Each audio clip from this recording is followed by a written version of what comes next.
Semana passada eu falei aos irmãos sobre Ageu, capítulo 1, versos 1 a 11, abordando o seguinte: o trabalho inútil. E foi Deus quem disse, através do profeta, ao povo: tudo o que vocês fazem é inútil. E hoje eu quero ler o mesmo texto, Ageu, capítulo 1, versos 1 a 11, mas eu quero ter em mente o seguinte: o que aconteceu? Por que o trabalho é inútil? Um grande problema nosso é que nem sempre nós paramos para refletir naquilo que acontece em nossa vida. Por que chegamos até aqui? Por que estamos assim? E nós, é como se deixássemos as coisas acontecerem porque elas acontecem. E nós nos esquecemos da soberania de Deus. Uma das doutrinas mais maravilhosas na palavra do Senhor é que Deus é soberano. E Ele é soberano porque Ele é criador, Ele é sustentador e Ele tem um governo de tudo e de todas as coisas em suas mãos. Mas o que aconteceu? Gostaria que os irmãos acompanhassem a leitura em Ageu, capítulo 1, versos 1 a 11. No primeiro dia do 6º mês, do 2º ano do reinado de Dario, a palavra do Senhor veio por meio do profeta Ageu ao governador de Judá, Zorobabel, filho de Sealtiel, e ao sumo sacerdote Josué, filho de Josadaque, dizendo: assim diz o Senhor dos exércitos: este povo afirma, ainda não chegou o tempo de reconstruir a casa do Senhor. Por isso, a palavra do Senhor veio novamente por meio do profeta Ageu. Acaso é tempo de vocês morarem em casas de fino acabamento, enquanto a minha casa continua destruída? Agora, assim diz o Senhor dos exércitos: vejam aonde os seus caminhos os levaram. Vocês têm plantado muito e colhido pouco. Vocês comem, mas não se fartam. Bebem, mas não se satisfazem. Vestem-se, mas não se aquecem. Aquele que recebe salário, recebe-o para colocá-lo numa bolsa furada. Assim diz o Senhor dos exércitos: vejam aonde os seus caminhos os levaram. Subam o monte para trazer madeira. Construam o templo para que eu me alegre e nele seja glorificado, diz o Senhor. Vocês esperavam muito, mas eis que veio pouco. E o que vocês trouxeram para casa, eu dissipei com um sopro. E por que eu fiz? Pergunta o Senhor dos exércitos. Por causa do meu templo, que ainda está destruído, enquanto enquanto cada um de vocês ocupa com a sua própria casa. Por isso, por causa de vocês, o céu reteve o orvalho e a terra deixou de dar o seu fruto.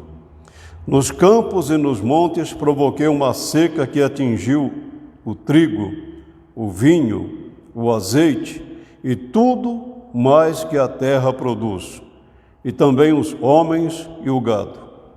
O trabalho das mãos de vocês foi prejudicado. Palavras de Deus ao profeta Ageu, profeta pós-exílico, mas palavras de Deus a nós também hoje. O que estava acontecendo?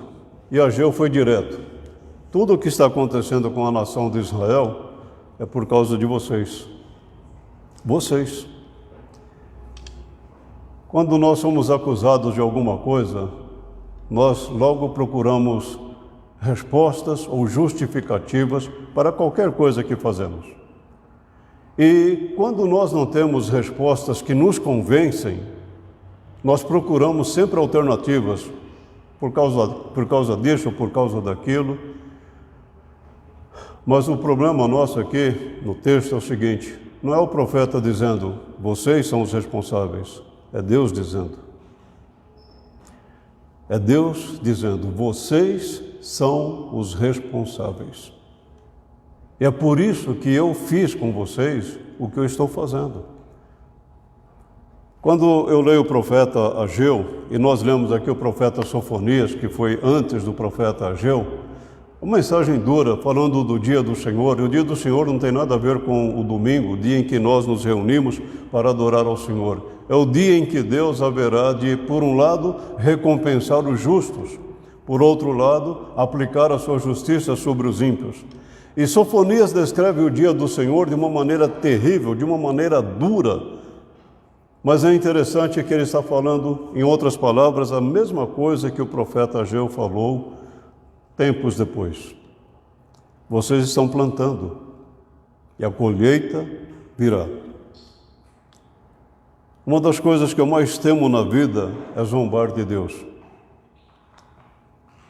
Porque a palavra de Deus é muito clara no seguinte: de Deus não se zomba. Tudo o que o homem semear, isso também se fará. Não é vingança, é a aplicação da recompensa de Deus ou da justiça de Deus. Então eu quero pensar com os irmãos nesta oportunidade. O que aconteceu, afinal de contas?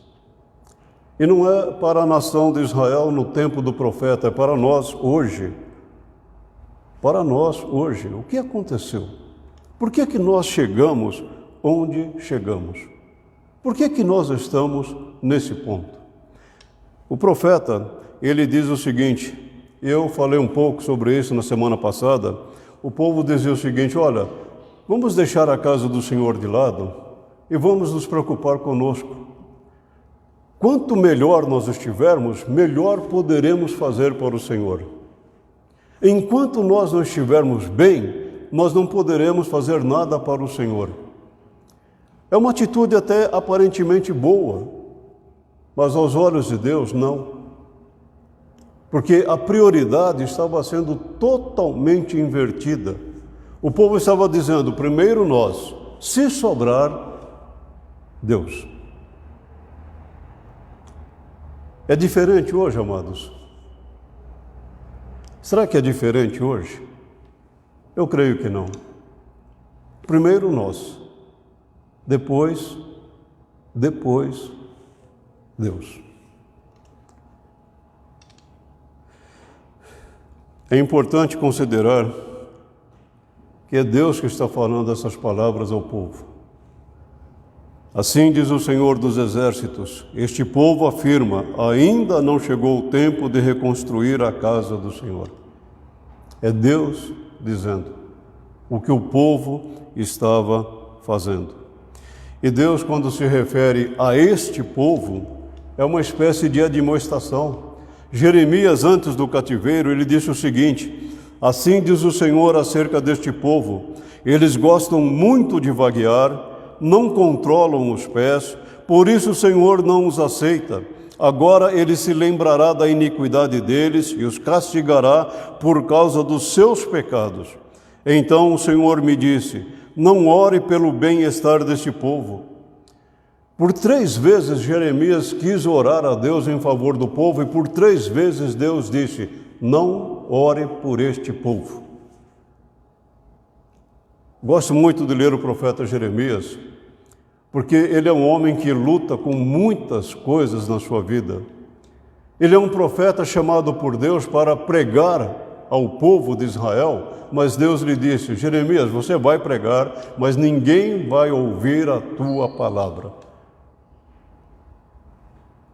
Mas a questão importante não era tanto isto, que o profeta não seria um profeta bem-sucedido aos olhos dos homens, era se ele seria fiel a Deus ou não. Se ele pregaria de fato o que Deus ordenava que ele pregasse. E Jeremias foi fiel a Deus. Mas é interessante, atentem bem, irmãos, o que Deus está dizendo. não ore pelo bem-estar deste povo. Vamos parar um pouquinho, vamos pensar, quantas vezes você se compromete com alguém de orar por alguém, pelo bem-estar de alguém, quando na verdade a oração deveria ser para que Deus tivesse misericórdia daquela pessoa, para que Deus, ele viesse a mostrar-se favorável para com alguém. Normalmente nós dizemos assim, que Deus abençoe você, mas como que Deus vai abençoar se a coisa está sendo feita errada, se o que está sendo feito é errado? Deus não abençoa coisas erradas. E nós ainda falamos que Deus abençoe. Às vezes é muito mais uma atitude exterior, é uma fala apenas do que aquilo que vai no coração. Em momento algum estamos dizendo, vamos orar para que Deus castigue, para que Deus puna. Não é isto, mas para que Deus seja justo. Para que a justiça de Deus seja aplicada assim. Eu não sei como soou aos ouvidos de Jeremias quando Deus lhe disse, não ore por este povo. Não ore pelo bem-estar deste povo. É um povo idólatra. É um povo que segue deuses. É um povo que não ouve a minha palavra.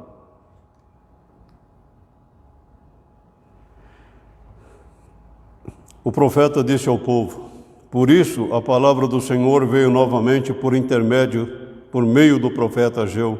Acaso é tempo de vocês morarem em casa de fino acabamento, enquanto a minha casa continua destruída?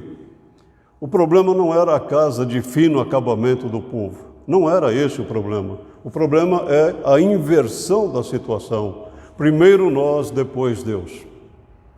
Primeiro nós, se sobrar, o Senhor Deus.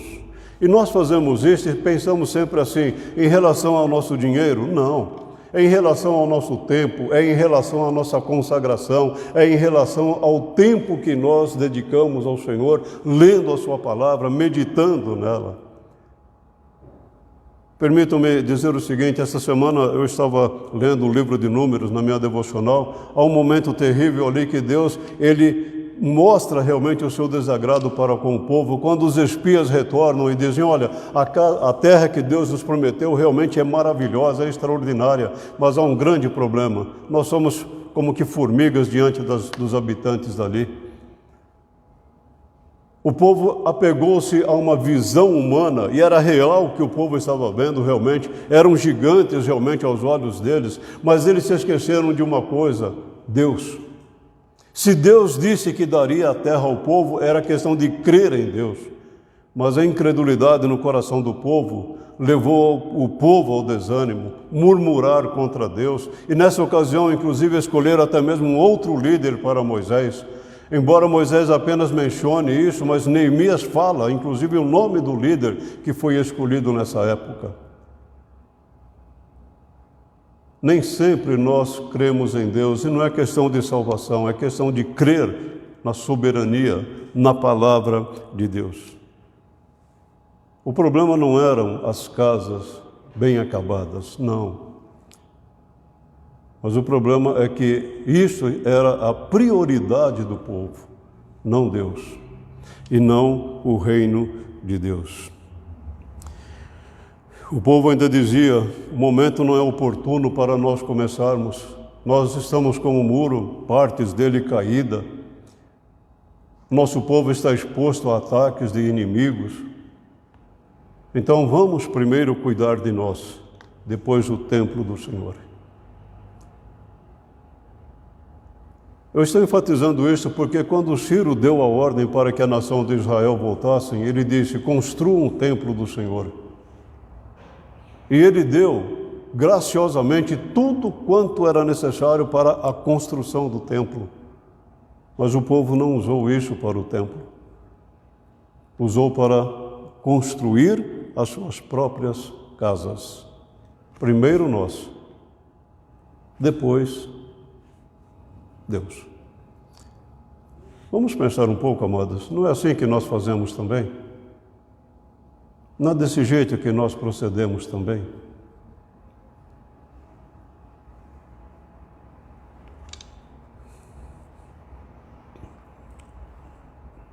O grande problema nosso é questão de prioridades. Prioridades. Esta semana eu coloquei, ou a semana passada, não me lembro, no grupo nosso da igreja, um vídeo em que um grupo de pessoas recebeu a palavra de Deus. Esse vídeo é antigo, não é novo. A avidez daquelas pessoas em pegarem o exemplar da Bíblia, abrirem a Bíblia e ler a Bíblia na própria língua deles, que emoção! Que emoção isso! Porque eles apenas ouviam, não podiam ler. Você lê a palavra de Deus todos os dias? Mas ler não é correr os olhos, não. Ler a palavra de Deus. Você abre as Escrituras e você lê, medita naquilo que você está lendo. E você, ao ler a palavra de Deus, você tem ciência do seguinte: eu estou lendo a palavra de Deus, o que Deus escreveu. Não importa se você lê numa página, se você lê no seu celular, no seu computador, não importa. O importante é ler a palavra de Deus, meditar nela.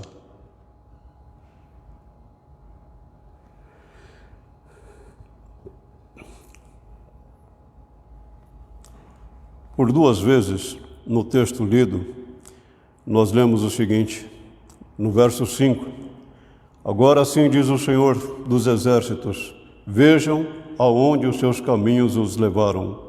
No verso 7, assim diz o Senhor dos Exércitos, vejam aonde os seus caminhos os levaram. Uma outra tradução diz assim: assim diz o Senhor dos Exércitos, considerai o vosso passado. O que isto quer dizer para nós? Pensem bem. Sejam críticos de vocês mesmos. Olhem para o passado de vocês.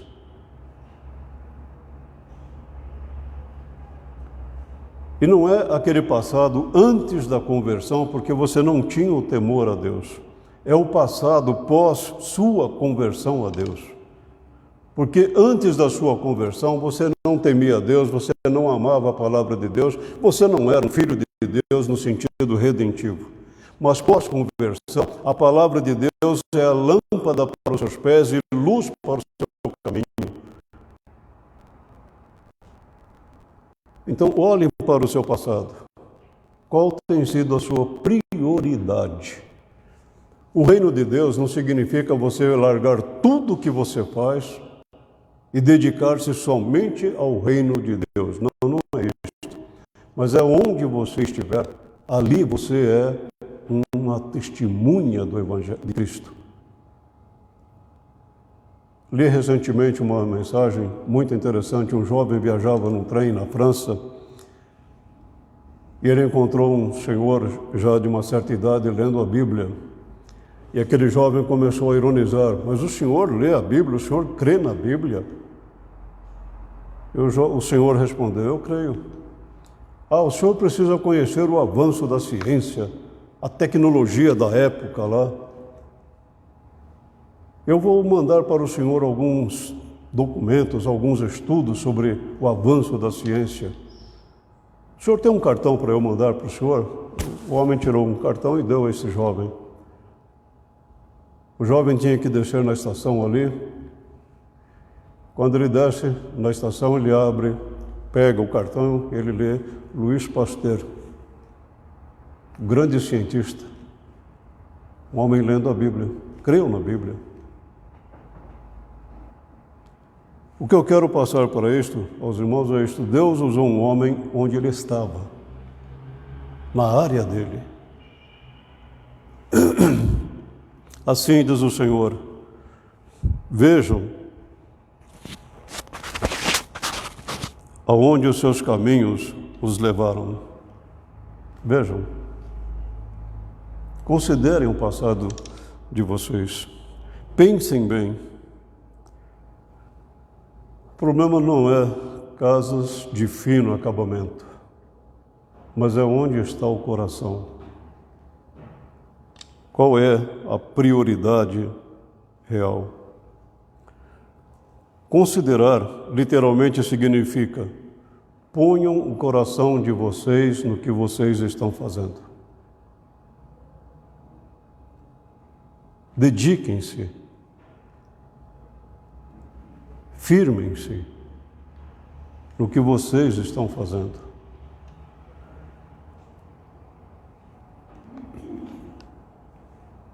O que nós estamos fazendo hoje, provavelmente é o que nós fizemos ontem, anteontem, e se não houver mudanças em nossa vida, faremos amanhã, depois de amanhã. Vamos considerar o nosso passado. Vamos ver o que aconteceu. Quando eu leio essa passagem de Ageu, eu fico imaginando o seguinte: um povo retorna do exílio. Outros ficaram na terra do exílio, mas agora desfrutando de liberdade. Mas aqueles que amavam a terra voltaram para a terra. Olharam para aquela terra ali, provavelmente lembraram-se do período áureo daquela nação de Israel, sob o rei Davi, que alastrou o domínio geográfico, sob o rei Salomão, que tornou-se uma potência mundial, uma influência no mundo. E agora, muro caído, templo caído, casas destruídas, povo pobre. O que aconteceu? Olhem para o passado de vocês e percebam: nós nos desviamos do reino de Deus. Não perdemos o reino de Deus, nos desviamos dos propósitos.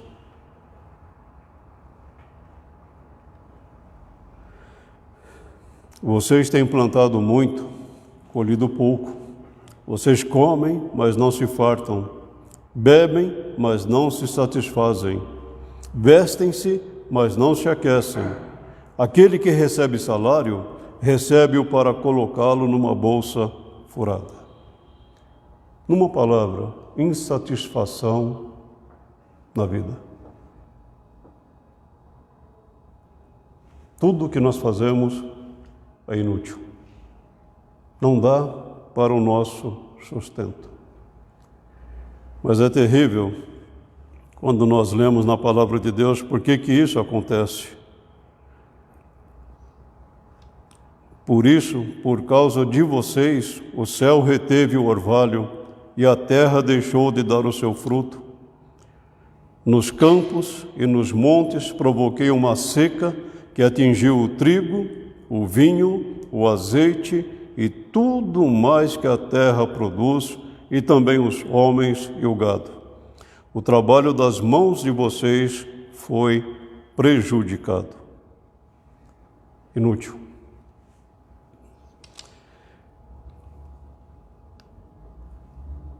O que aconteceu?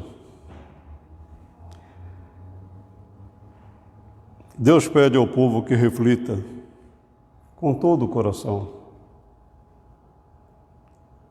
Reflita. Faça uma crítica. Não culpe ninguém. Você e Deus. Você e Deus.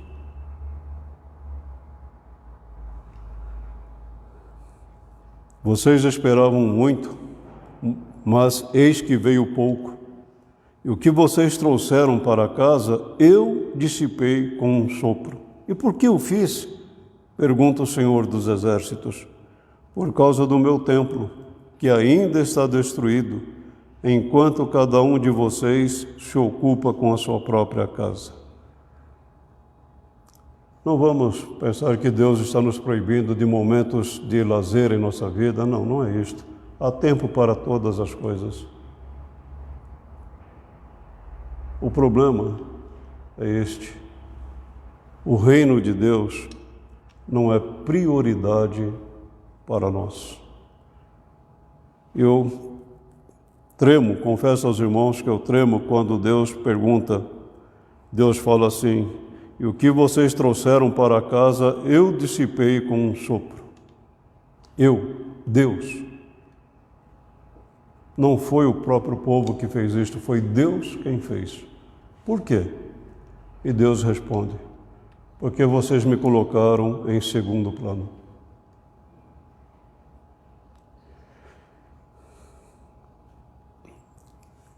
Considerem os atos de vocês ao longo dos anos, desde o retorno de Jerusalém, ou para Jerusalém. No capítulo 29 de Jeremias, Deus ordena ao profeta: escreva uma carta ao povo, porque o povo havia sido iludido pelos falsos profetas, dizendo: olha, o cativeiro durará apenas 2 anos e depois vocês retornarão para cá. Então Deus ordena: escreva uma carta e diga ao povo: plantem vinhas, construam casas, casem-se e dão suas filhas e seus filhos em casamento, porque o cativeiro será longo. Plantem pomares. O que o Jeremias estava dizendo é o seguinte: Deus disse 70 anos, serão 70 anos. Mas Deus diz no final da carta o seguinte ao povo: ore pela paz da Babilônia, porque a prosperidade de vocês depende da prosperidade da Babilônia. Interceda por esta nação ímpia, esta nação que escravizou vocês, que subjugou vocês. Orem por ela. Intercedam por ela. Ele não diz para orar para que Deus derramasse bênçãos, não. Orem por esta nação. Quando o povo volta para Jerusalém 70 anos depois, já não é mais o Império Babilônico, é o Império Medo-Persa. Ciro era o grande imperador. E é interessante que Deus usou um ímpio, uma nação ímpia, para dar à nação de Israel tudo quanto necessitava para a construção do templo. E depois, nos dias de Neemias, para a reparação dos muros. Mas Deus age assim. Deus, Ele move corações. Deus, Ele transforma vidas. Quando nós cantamos Jesus Cristo mudou o meu viver, eu acho essa letra tão profunda, tão significativa, porque eu não posso cantar isso apenas pronunciando as palavras, mas transformando isso como uma realidade na minha vida. Jesus mudou o meu viver. O amor só conheci em canções que falavam de ilusões. Eu conheci o verdadeiro amor no ato de Deus dar o seu Filho para morrer numa cruz por mim. A sua vida tem sido mudada? A sua vida tem sido de acordo com os princípios da palavra de Deus? Vocês estão preocupados somente com vocês. Deus disse ao povo de Israel, mas também está nos dizendo hoje a nós a mesma coisa, por causa de vocês. Construir o templo deixou de ser prioridade para o povo. O reino de Deus não era tão importante.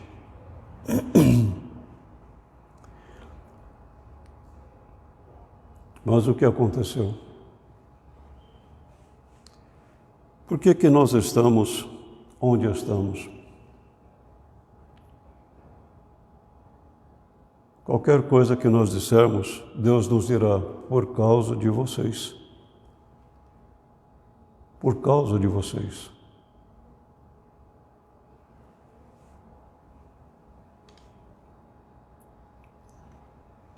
Uma das coisas mais maravilhosas quando nós lemos na palavra de Deus é que Deus nos chamou para andar com Ele. Andar com Ele. Não é literalmente, é claro. É uma linguagem figurada para dizer o seguinte: mantenha uma comunhão viva com Deus. Mantenha uma comunhão verdadeira com Deus. Apeguem-se a Deus, mas apeguem-se a Ele de todo o coração. Olhem para o passado de vocês e tirem a lição. Nós desobedecemos a Deus. Olhem para o presente e renovem a aliança de vocês com Deus. e caminhem para o futuro com a certeza da vitória que vem de Deus.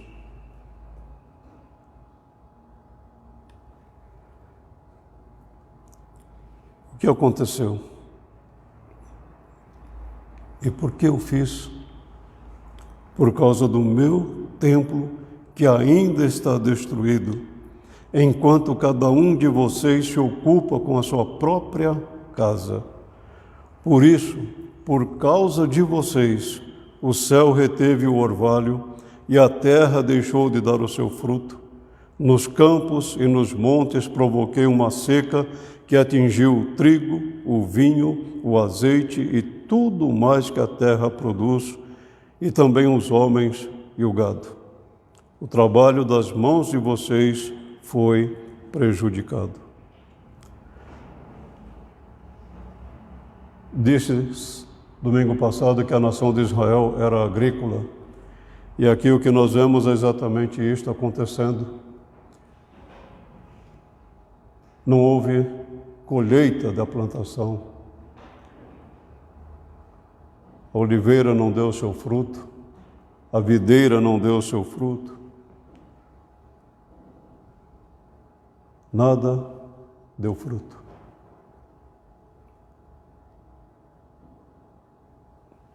Sinônimo de uma crise financeira aguda. Mas por quê? Porque vocês esqueceram do meu reino.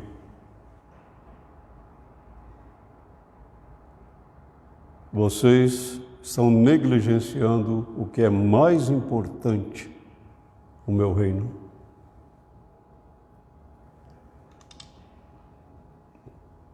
O que aconteceu? Por que estamos nessa amarga situação? Vamos considerar o nosso passado.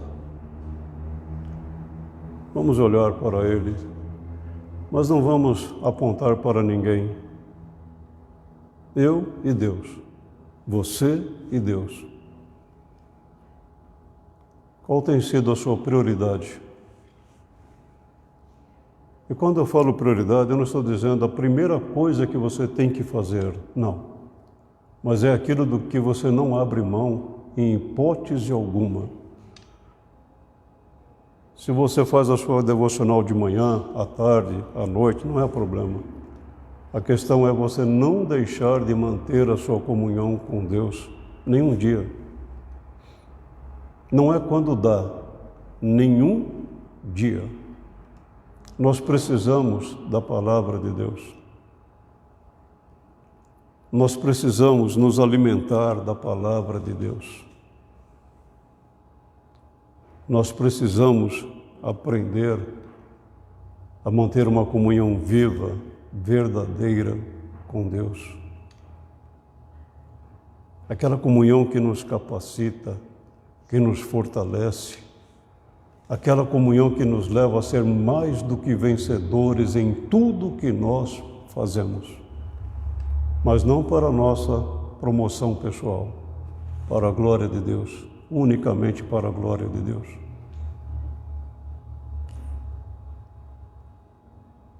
Não há razão para temermos em hipótese alguma. Jesus prometeu que as portas do inferno não prevalecerão contra a igreja. E quando Jesus se revela a Saulo, diz: Saulo, Saulo, por que me persegues? Saulo perseguia a igreja. O que Jesus está dizendo é o seguinte: eu sou o cabeça da igreja, eu sou o Senhor da igreja. Você está perseguindo a igreja, você está perseguindo a mim. Por mais que as pessoas tentem contra a igreja do Senhor, nunca prevalecerão. Porque Jesus prometeu. Então não há razão para nós temermos, muito menos para nos acomodarmos. Ao contrário, vamos à luta, vamos à batalha, vamos mostrar realmente ao mundo por que somos filhos de Deus. Por que nós cremos na vida eterna com Deus? Por que nós cremos que Jesus é o nosso Senhor e é o nosso Salvador?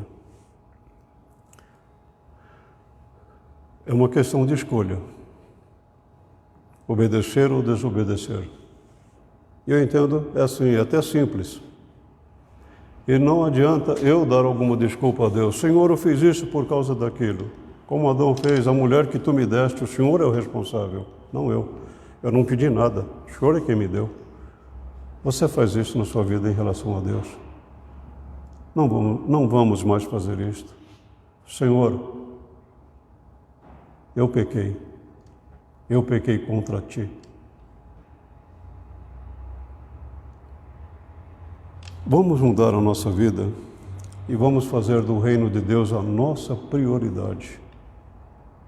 E onde você estiver, fazendo o que você estiver, Deus colocou você ali para ser uma luz do mundo e sal da terra.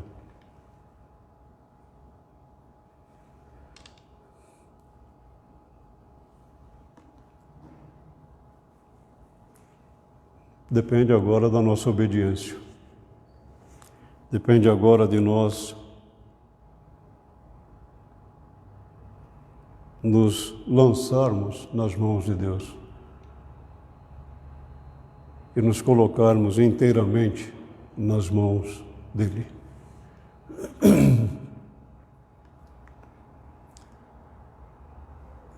Você conhece bem o Salmo 37:5, mas eu gosto do verso 4, que diz assim: deleita-te também no Senhor e Ele concederá os desejos do teu coração. E aí vem, entrega o teu caminho ao Senhor, confia nele e o mais Ele fará. Mas se você pensar só no verso 5, você não vai pegar toda a ideia, porque ela começa no verso 4, deleita-te também no Senhor, tenha prazer no Senhor. E o mais Deus fará. Deus fazer não é difícil, Ele pode. Deleitar-se no Senhor é difícil, depende de você. É uma questão de escolha. Simples, uma questão de escolha.